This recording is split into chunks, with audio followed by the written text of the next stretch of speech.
La historia universal del arte, tradicionalmente estructurada desde Occidente, no sería en verdad universal si no diera entrada al formidable episodio artístico de India, China y Japón. Pero no solo a las manifestaciones artísticas de estas tres grandes culturas milenarias, sino a todas las que en su entorno componen una constelación a modo de satélites deudores, desde Afganistán, Cachemira y el Tíbet, hasta Corea, sin olvidar hacia el sur Tailandia, Laos, Camboya, Vietnam o la isla de Java en Indonesia. Si hubiera que señalar un común denominador en el despertar del arte en Asia, este papel le correspondería al budismo, que desde la India se extendió hacia Oriente, siguiendo las peregrinaciones de los monjes budistas y la famosa ruta comercial de la seda, que a través del Turquestán tantos intercambios culturales y artísticos favorecieron entre Oriente y Occidente.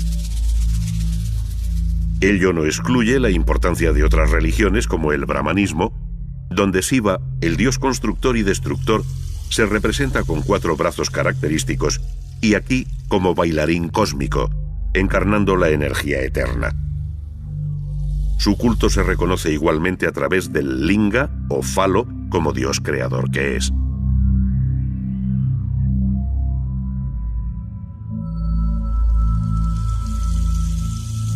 Lo cierto es que fue el budismo la religión que alumbró inicialmente originales formas arquitectónicas que, como la estupa, se identifican con él, pese a los cambios formales conocidos a lo largo del espacio y del tiempo.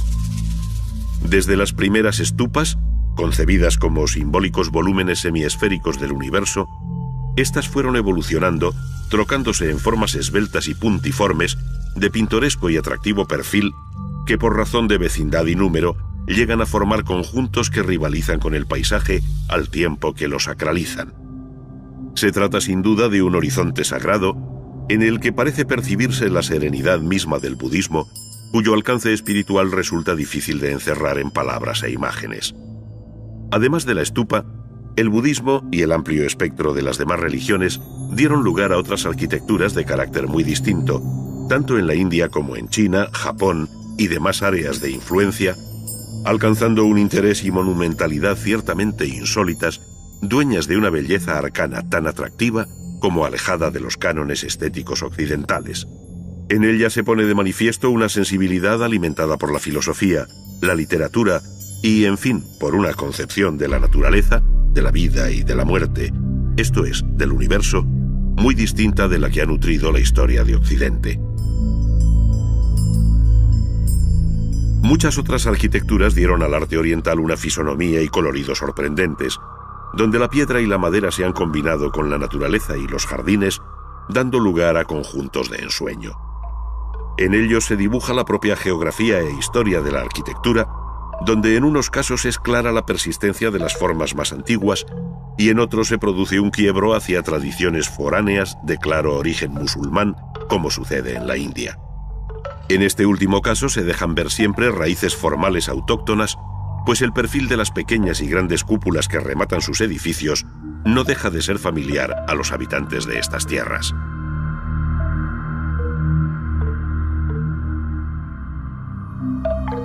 Tanto la escultura exenta como el relieve, en sus más tempranos y depurados ejemplos, giran igualmente en torno a temas religiosos, de procedencia budista y brahmánica, en los grandes santuarios de la India.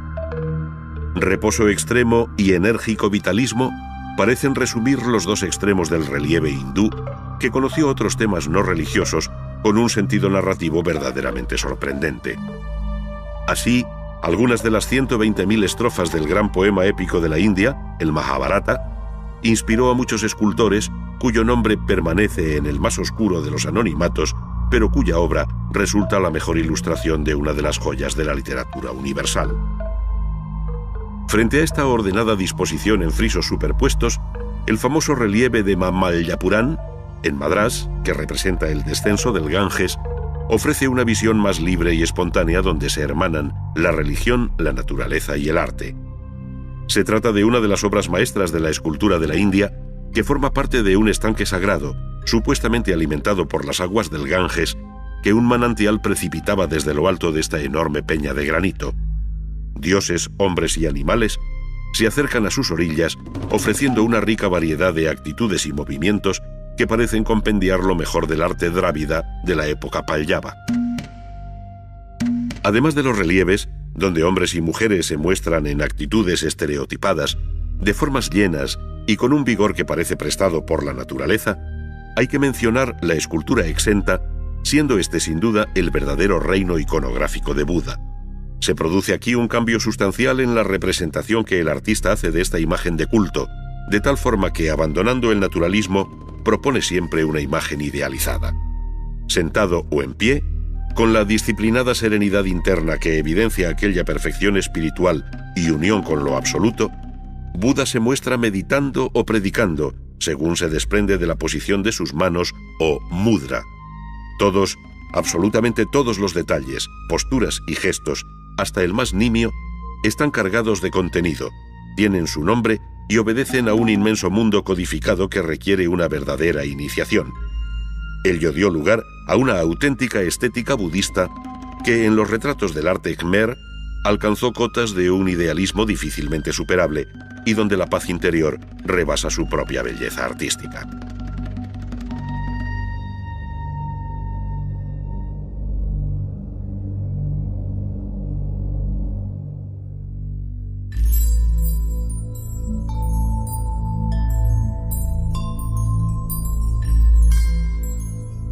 La pintura, la estampa, el bronce, la seda, la porcelana, el jade, la laca y cuantos materiales, técnicas y soportes puedan imaginarse, encuentran cabida en el arte oriental con rango de artes mayores, pues hasta la propia caligrafía alcanza un interés estético indescriptible.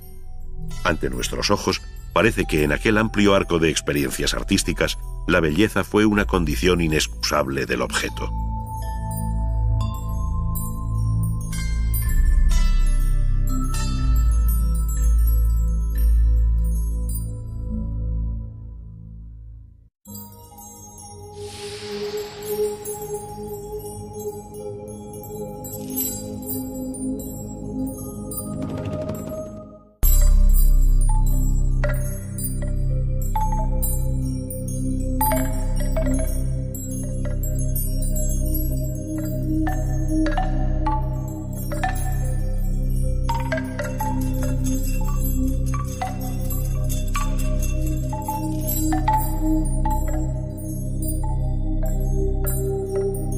Si se dejan atrás los impresionantes testimonios vinculados a las milenarias ciudades septentrionales de Harappa y Mohenjo-Daro en el valle del río Indo, puede afirmarse que la historia del arte comienza definitivamente en la India en el siglo III a.C., con una dinastía, la de los Maurya, una capital, Pataliputra, la actual Patna sobre el río Ganges, un emperador, Asoka, y una religión, el budismo.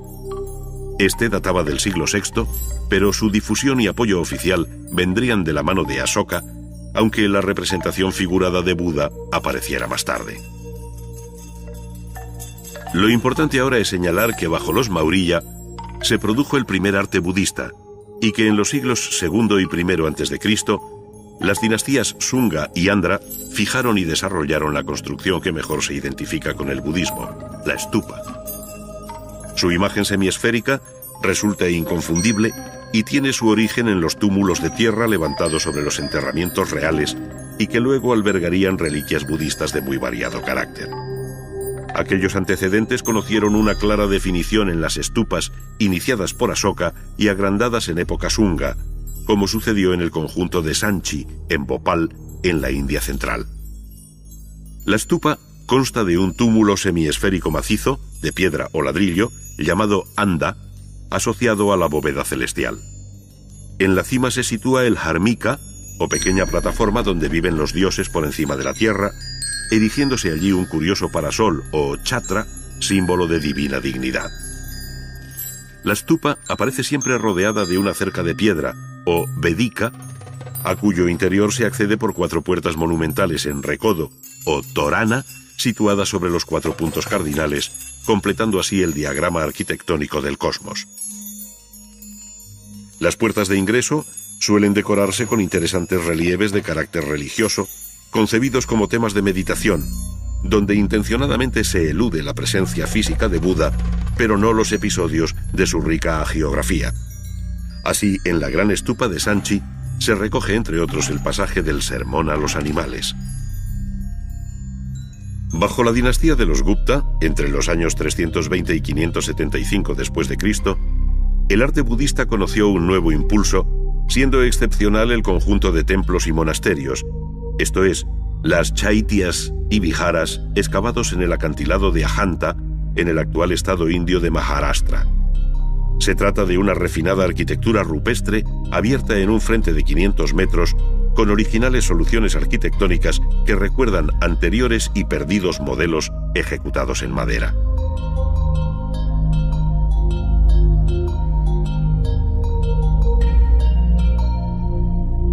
Las chaityas, con un pórtico de gran empaque, una generosa entrada de luz y ricos paños escultóricos sobre el atrio, tienen algo de estructura basilical abovedada.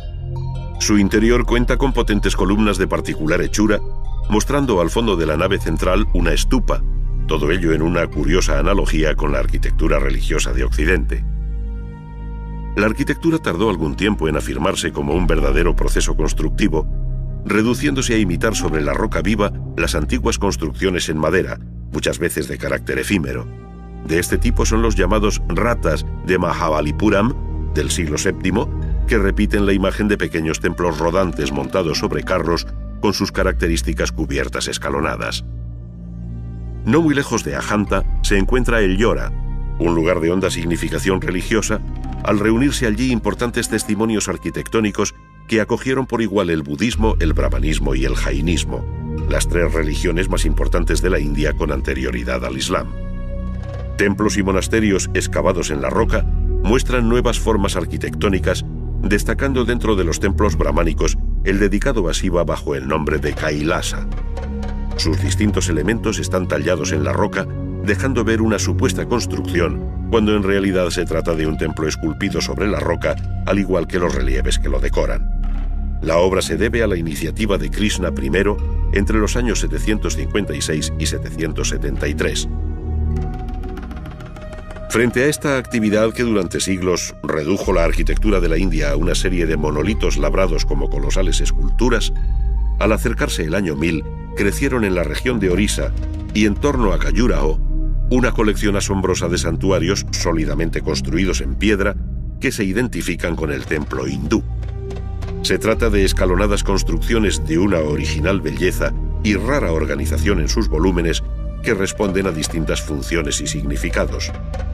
Destaca siempre la mayor altura del santuario propiamente dicho, o Garbhagriha, rematado por una esbelta torre en forma de huso llamada Sikara.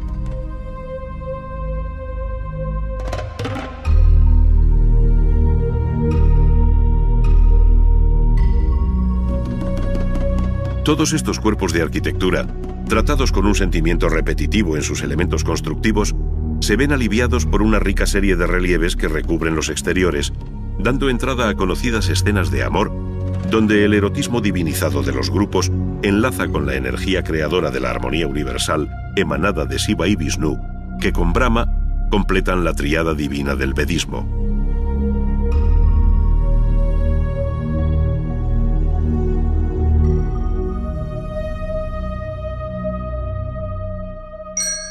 La tendencia hacia la monumentalidad creciente de la arquitectura se observa igualmente en los templos del sur, donde las entradas monumentales o gopuram cobraron mayor importancia y altura que los propios santuarios, alcanzando los 60 metros de altura. Los del templo de Kambaresvara, dedicado a Shiva en Kanchipuram, se construyeron en 1509 por Krishnadevaraya. En esta misma centuria se constituiría el Imperio Mongol, si bien desde el siglo XII había hecho acto de presencia la arquitectura islámica, como el alminar de la mezquita de Qutb en Delhi. Pero es a partir del siglo XVI cuando se verían los imponentes mausoleos que van desde el del emperador Humayun Padishah, también en Delhi, hasta el célebre Taj Mahal, en Agra, construido a mediados del siglo XVII. Es sin duda una de las obras maestras de la arquitectura indo-musulmana, pero resulta ya muy difícil rastrear su espíritu hindú.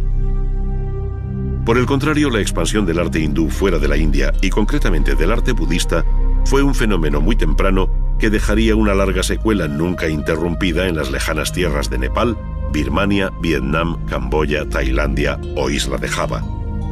En esta se encuentra el célebre santuario de Borobudur, de mediados del siglo VIII, compuesto de una base piramidal escalonada y una gran estupa acompañada de otras 72 estupas menores que con forma de campana albergan la representación de Buda, a quien están dedicados todos los relieves que enriquecen este excepcional monumento de la cultura budista.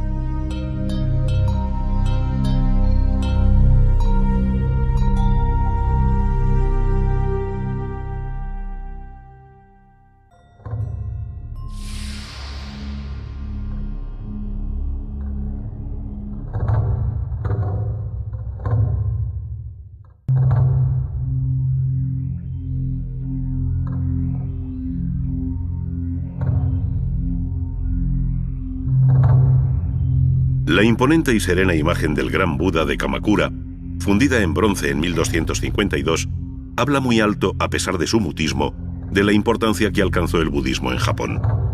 La propia actitud de Buda, en su equilibrada paz y potente vida interior, parece visualizar algunos de los rasgos más sobresalientes de esta religión, que tiene en el santuario de Horyuji, en Nara, el más antiguo templo del budismo japonés.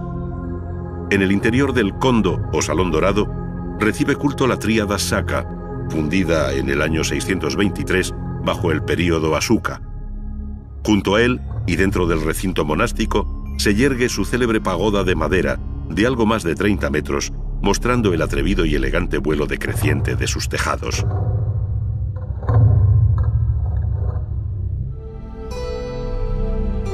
Como contrapartida a la vistosa arquitectura budista, conservamos la sencilla y antigua imagen de los santuarios sintoístas, gracias a que desde el siglo VII sus edificios de madera se vienen reconstruyendo cada 20 años. Sin embargo, el apoyo oficial del budismo fue creciente, y de aquí el empeño del emperador Shomu por construir el mayor monasterio budista visto hasta entonces, el Todai-ji de Nara, consagrado en el año 752 y tenido hoy por la mayor estructura de madera existente. Para su interior también quiso la más grande escultura de Buda en bronce, el Buda Vairocana. El monasterio de Todai-ji fue restaurado por el monje Chogen en los años finales del siglo XII, de quien nos ha llegado este excepcional retrato, obra cumbre de la escultura japonesa.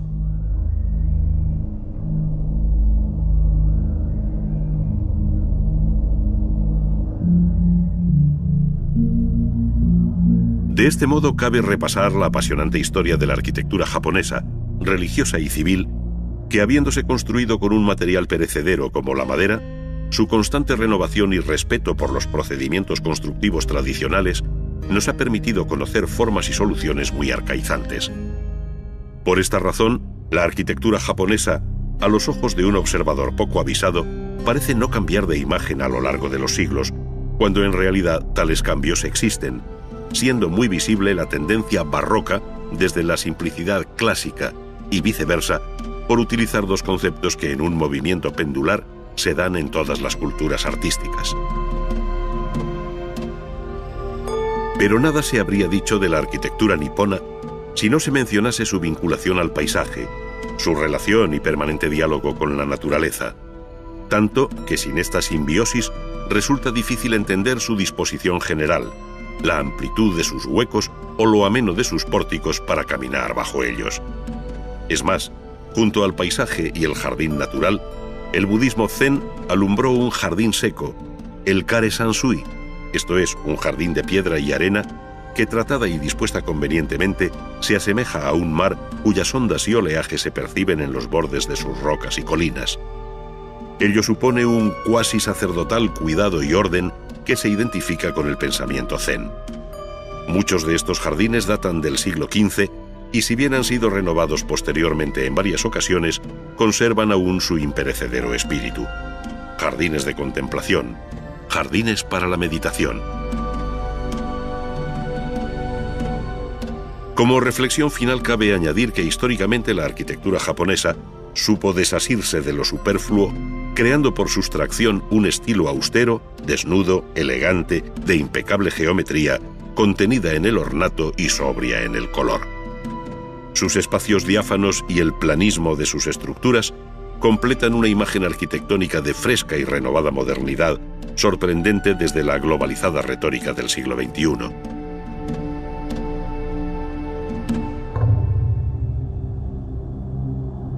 Los pliegues más sensibles del alma japonesa se recogen muy probablemente en la pintura, pero sobre todo en el grabado. Con la arquitectura y el jardín, completan la aportación más notable de este pueblo a la historia universal del arte.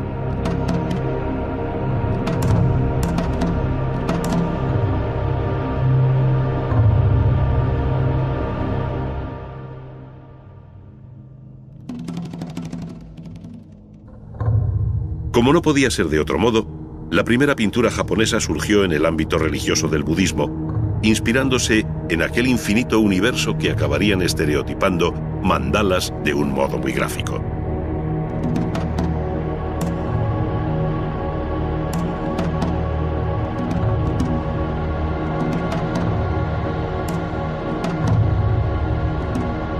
Entre las muestras más antiguas se encuentran tanto las dañadas pinturas murales del santuario de Horyuji del siglo VII, como las miniaturas sobre papel que ilustran la sutra de las causas y de los efectos. Su nacimiento, el abandono de la corte, su retiro en la montaña, la meditación e iluminación y finalmente la conversión de los primeros discípulos. Se trata de una de las joyas del arte budista que data del siglo VIII.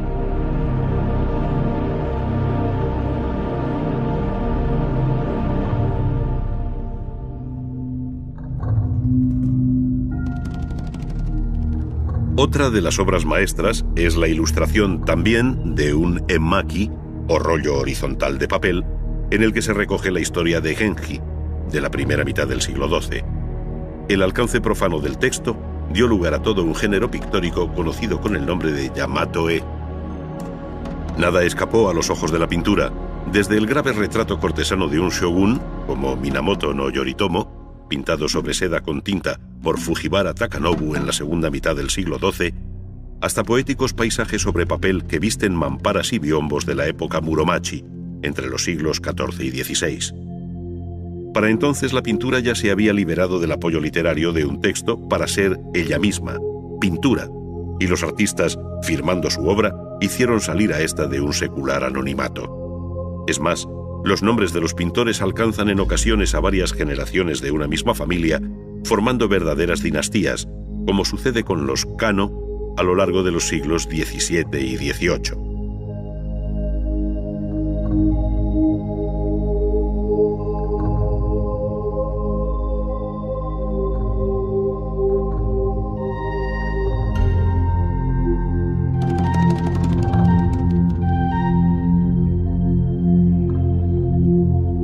El grabado en madera, o xilografía, también hubo de independizarse del texto al que inicialmente acompañaba para erigirse en un arte mayor, como sin duda lo fue a partir de la obra de Ishikawa Moronobu, que trabajó en la segunda mitad del siglo XVII. A él se debe el carácter esencialmente japonés de la estampa, que de este modo se distanciaba de la influencia china, ejercida siempre en el campo de la pintura. El mundo del teatro, los retratos de los grandes actores, las costumbres, en fin, los temas grandes y pequeños de la vida diaria dieron lugar a un género conocido como ukiyo-e. Por otro lado, la técnica del grabado se fue haciendo cada vez más refinada y compleja hasta llegar en el siglo XVIII a las estampas de Suzuki Harunobu, donde cada color iba en una plancha diferente. Son los Mishiki-e o grabados polícromos.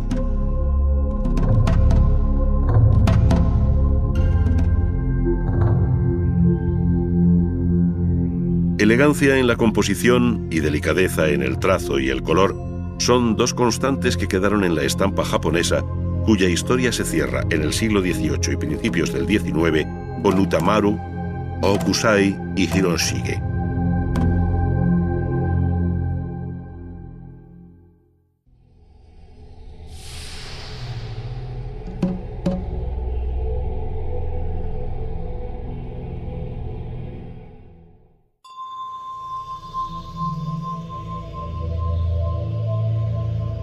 Pocas obras son tan conocidas en el mundo entero como la Gran Muralla China. Su recorrido por el accidentado paisaje parece resumir la larga historia de este pueblo con sus altos y bajos, la extensa realidad de su geografía y el refinamiento de su cultura. Iniciada en el siglo III a.C. bajo la dinastía Han para detener a los nómadas del norte, se terminó en aquella misma centuria por el primer soberano que llevó el título de emperador, Sin Se Huangti.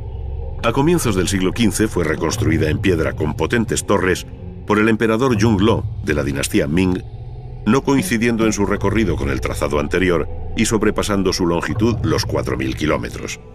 Esta serpenteante construcción que separa China de Mongolia mantiene una altura media de entre 8 y 10 metros con un grosor de algo más de 6 metros. Al mismo emperador Yongle se debe el renacimiento urbano de Pekín al trasladar desde Nankín la capital imperial. Él inició la llamada Ciudad Prohibida, con su ejemplar organización geométrica sobre el eje norte-sur, en el que surgirían entradas y pabellones sobre terrazas escalonadas en una secuencia de volúmenes, materiales y colores verdaderamente sorprendentes, bajo las inconfundibles y amplias cubiertas de perfil curvo que en ocasiones se duplican. Las tres grandes salas principales llevan los nombres de Tai Ho Tien, o Pabellón de la Armonía Suprema, donde tenían lugar las grandes ceremonias ante el trono imperial, el Pabellón de la Armonía Media, o Chong Ho Tien, y el Pabellón de la Armonía Protectora, o Pao Ho Tien, con la gran sala de audiencias. En ello se acusa la rigidez del ceremonial cortesano y el carácter inaccesible de la figura del emperador, cuya omnímoda autoridad fue ejercida durante siglos desde el interior de esta Tzu Qing Cheng, o Ciudad Púrpura Prohibida. Las habitaciones imperiales, los jardines interiores y una larga serie de palacios dentro de su recinto, protegido por un fuerte muro y un foso con agua, completan este conjunto enriquecido por los distintos emperadores de las dinastías Ming y Qing.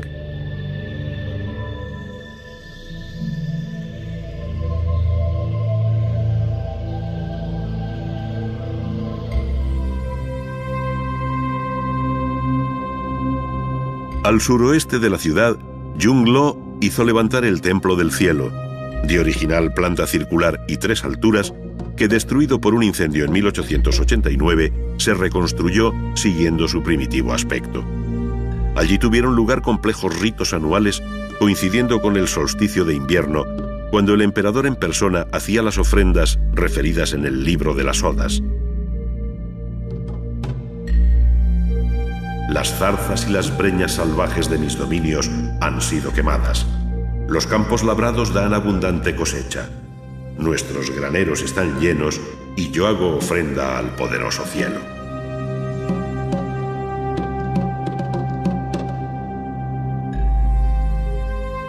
El budismo conoció su edad de oro en China entre los siglos IV y X, conservándose impresionantes testimonios de arquitectura y escultura rupestres en las grutas de Yungang y Longmen. Las figuras de Buda sedente hablan de aquel momento en que el confucianismo y el taoísmo se vieron temporalmente postergados por esta religión ecuménica que, procedente de la India, encontró firme apoyo en la dinastía Tang. Pero no solo fueron los templos excavados en la roca. La arquitectura religiosa en China ofreció un modelo inédito, la pagoda. Su imagen torreada resulta inconfundible en el paisaje por el escalonamiento y repetición de sus distintos cuerpos, que con el paso del tiempo se fue haciendo más esbelta y elegante. En su construcción se utilizó la piedra, pero sobre todo el ladrillo y la madera, alcanzando un gran refinamiento algunos ejemplos que han sobrevivido hasta nuestro tiempo, como la de Sakyamuni, de Fogongxi, en Xinxiang. Su planta octogonal multiplica los quiebros, luces y sombras, tanto vertical como horizontalmente, dando lugar a una atractiva torre que es en sí misma un auténtico belvedere sobre el paisaje. Por esta razón, no es de extrañar que en el siglo XVIII los paisajistas europeos incorporaran la pagoda a sus pintorescos jardines, soslayando el significado budista que alberga en su interior.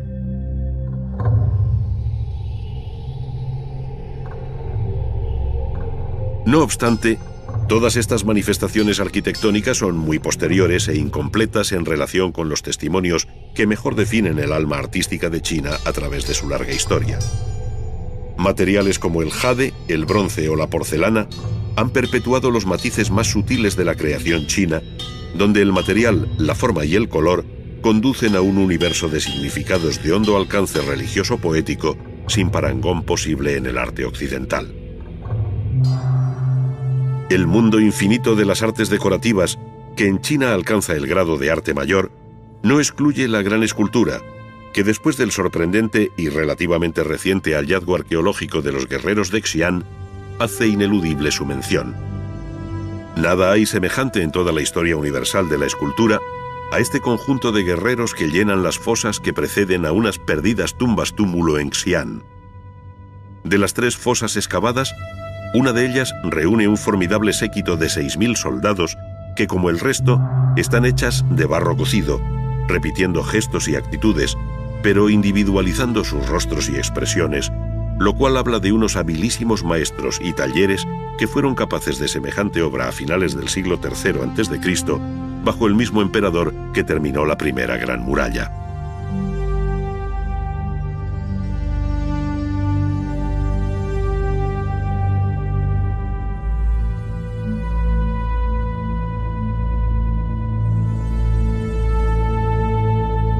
En la pintura es donde probablemente se encuentran los pliegues más delicados e íntimos de la estética china, a los que contribuye de forma decisiva los textos y la propia caligrafía que la acompañan. Pero la pintura también llegó a independizarse de cualquier mensaje explícito, de todo efecto meramente decorativo, para ser solamente pintura, pintura en sí misma, pura expresión cromática sobre papel o seda, prestando especial atención a la naturaleza. Esta se manifiesta de modo original a través de unas vivencias inéditas del paisaje entre real, imaginario y construido, donde los diferentes planos, alturas y profundidad de la mirada del pintor distan mucho de la perspectiva racionalizada y geométrica vista en la pintura occidental. El espectador, subyugado por aquella forma de concebir el paisaje, se siente atraído, movido a la contemplación, a la reflexión, interiorizando así la relación entre el hombre y la naturaleza, que resume todo un modo de concebir la existencia.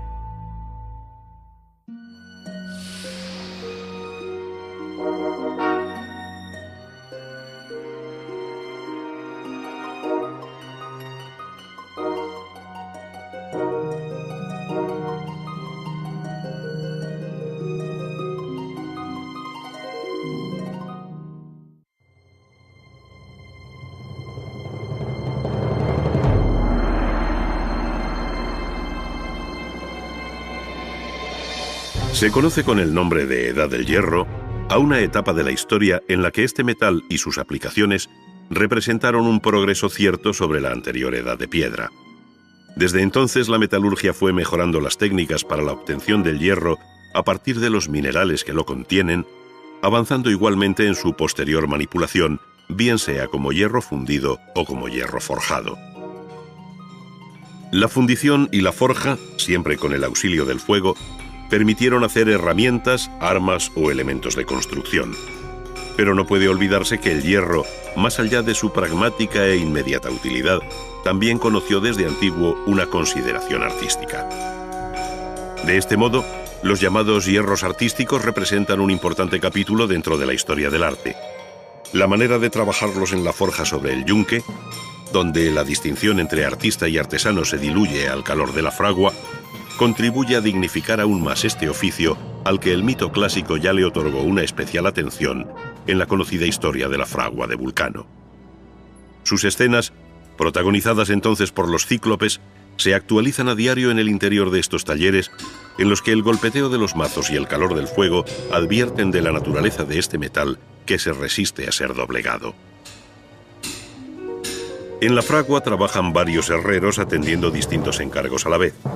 Unos se dedican a perforar un barrote para hacer una reja cruzada. En un segundo plano se ve el cegador trabajo de quien está soldando unas piezas, mientras cerca de nosotros asistimos a la preparación de una pletina con la que se dispone el forjador a trabajar el hierro para hacer las piezas de una reja al modo románico. Prácticamente nada ha variado en el procedimiento desde aquella remota etapa medieval. Con el hierro al rojo claro, esto es, cuando ha alcanzado una temperatura aproximada de 900 grados, el herrero golpea con habilidad un extremo de la pletina sobre la tabla del yunque curvando su cabeza e iniciando lo que se llama enrollado. Con el hierro aún caliente y por lo tanto dúctil, introduce la pletina en el ojo de una plantilla que permitirá darle la forma de voluta o roleo en espiral. La operación se repite con el otro extremo de la pletina para hacer un elemento simétrico, de tal modo que ya solo reste trabajar la parte intermedia a la que tratará de dar forma sobre la horquilla asegurada en el tornillo del banco de trabajo. Ello exige que el hierro coja de nuevo la temperatura necesaria para hacerlo obediente, por lo que su calentamiento en la fragua se hace imprescindible.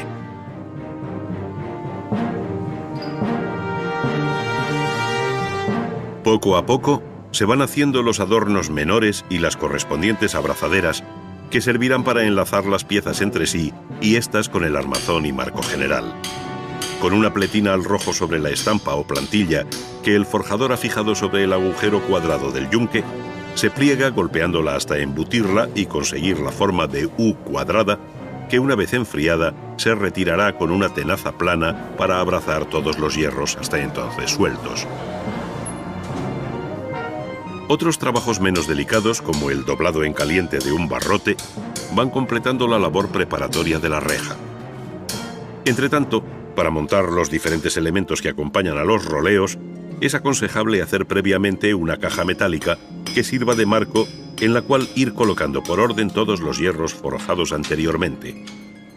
En el centro del fondo de la plancha se ha previsto un hueco para poder plegar luego la abrazadera central por su parte posterior, de tal modo que al extraer estos motivos con forma de Cs contrapuestas, salgan como una unidad para incorporarse al bastidor general. Allí se sumará a otras formas análogas hasta tupir la reja y producir el bello efecto que muestran estos hierros artísticos del siglo XII.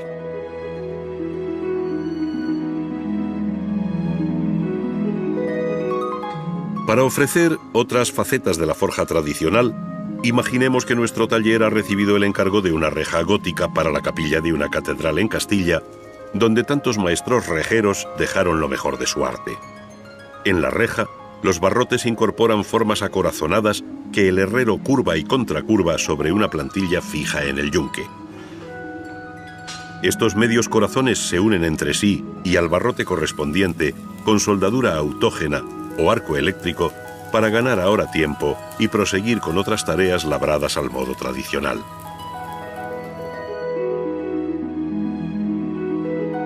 Cada uno de los barrotes lleva una basa que le servirá de asiento sobre el marco de la reja.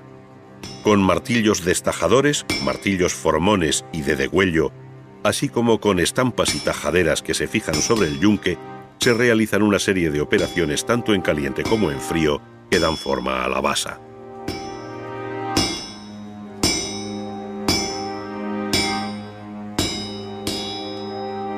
Paulatinamente se va señalando, rebajando, cortando y estirando los perfiles, molduras y vástagos que, si bien pasan prácticamente desapercibidos en la obra terminada, son objeto del mayor cuidado por parte del maestro, siempre ayudado en esta labor por un ayudante.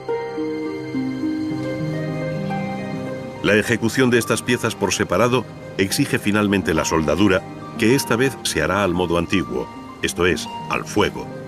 Tras preparar las dos zonas de unión, lo que se llama cebar los extremos a unir, se calientan hasta que el hierro alcanza el color blanco, el punto máximo que puede alcanzar para ser forjado a unos 1400 grados. Inmediatamente y sobre el yunque se golpea una pieza sobre otra hasta hacerlas solidarias. Soldadas las basas y capiteles, las formas acorazonadas y los rombos abiertos, vemos la grata composición final en la que se ha buscado la simetría y el ritmo en la distribución de sus motivos.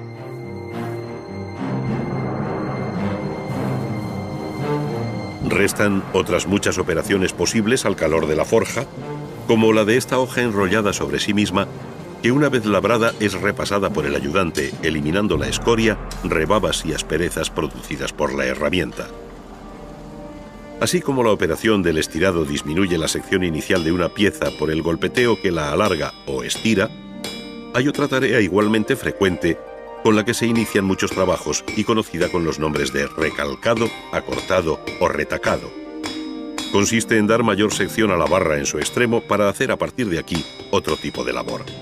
En este caso, el herrero recalca, conforma y afina una bola directamente sobre el yunque. Junto a las herramientas tradicionales han aparecido en la fragua otras más potentes que permiten al maestro trabajar con menor esfuerzo. Una taladradora, por ejemplo, horada gruesas secciones de hierro y acero, al tiempo que una fresadora elimina el material sobrante con la máxima precisión. A su vez, la soldadura autógena une las piezas más diversas de esta moderna composición que, rebasando la reja tradicional, mantiene su misión: cerrar dejando ver. Pero volvamos la mirada a la vieja forja por última vez.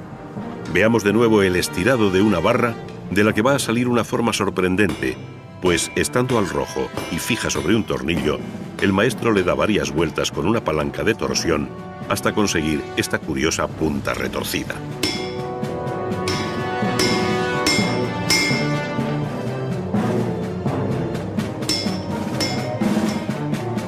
Una vez cortada la barra en la medida que se precisa, se unirá a otras similares para, por ejemplo, coronar una de las muchas obras en hierro forjado con las que Gaudí enriqueció su arquitectura, tal y como sucede en la Casa de los Botines de León. De este modo, el trabajo en la fragua no conoce límites, ni en el tiempo, ni en el espacio, ni en sus posibilidades de expresión artística.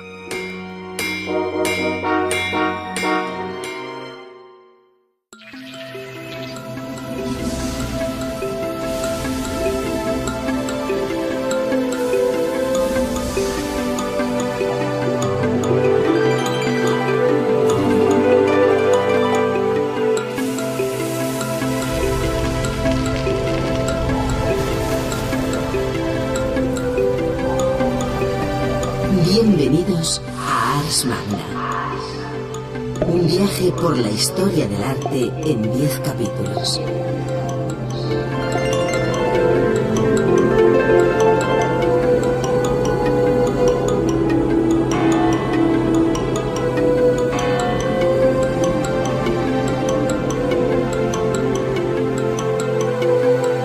A través de sus contenidos podrán recorrer la evolución de las diferentes disciplinas artísticas, conocer el arte producido en los 5 continentes y descubrir las técnicas empleadas por pintores, escultores, artesanos y constructores.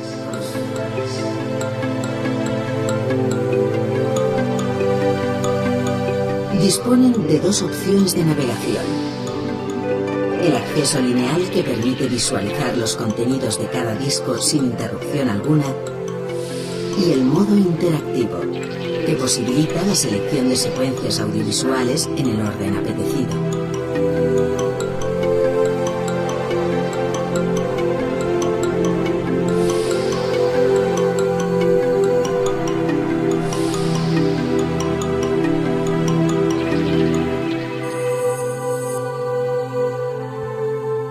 Sumando a distancia les permitirá recorrer y seleccionar las opciones dispuestas en los distintos menús.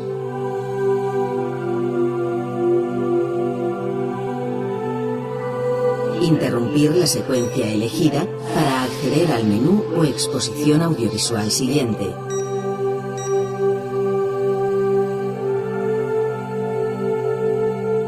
Cambiar el idioma de consulta sin interrumpir la secuencia en curso. Change the language sense interrompre la seqüència en curs. Y manejar su lector DVD como cualquier aparato de vídeo doméstico.